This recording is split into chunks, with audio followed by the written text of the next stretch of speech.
रामकृष्ण हरी मंडळी, सुरू होतोय आपल्या महाराष्ट्रातील जगप्रसिद्ध पंढरपूरची वारी पालखी सोहळा.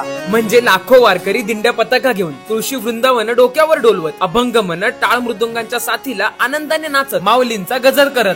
ह्या वर्षी 28 जूनला देहूवरून तुकाराम महाराजांचा आणि 29 जूनला आळंदीहून ज्ञानेश्वर माऊलींचा प्रस्थान सोहळा साजरा होऊन पुढे 30 जूनला दोन्ही पालख्यांचं दगडूशेठ हलवाई गणपती मंदिरावरून पुष्पवर्षावाने स्वागत होईल. 2 जुलैला पुण्यातनं हडपसर पासून तुकारामांची पालखी लोणीला मुक्कामी, तर ज्ञानेश्वर माऊलींची पालखी दिवे घाटाचा अवघड टप्पा पार करून सासवड मध्ये मुक्कामी असेल. नंतर लोणीहून तुकारामांची पालखी यवत, बारामती, संसरचा टप्पा ओलांडून बेलवाडीला पहिलं गोल रिंगण पार पाडतील. तर 4 जुलैला जेजुरीत भंडाऱ्यात माखलेल्या माऊलींच्या पादुका, 6 तारखेला नीरा नदीत स्नान करून 8 तारखेला चांदोबाचा लिंब येथे पहिले उभे रिंगण करतील. तेव्हाच तुकारामांची पालखी इंदापूर अकलूजच्या भाविकांना भेटून 14 जुलैला तोंडले बोंडले मधून कळस बघताच वाखरीला धावा घेतील. त्याच दिवशी माऊली सोपान काकांची बंधू भेट घेऊन वाखरीला जातील. मग 15 जुलै वाखरी.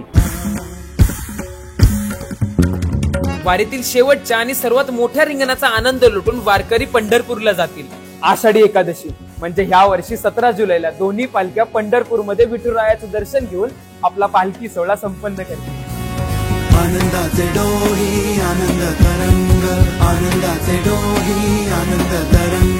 विठ्ठल विठ्ठल विठ्ठल विठ्ठल विठ्ठल विठ्ठल विठ्ठल विठ्ठल.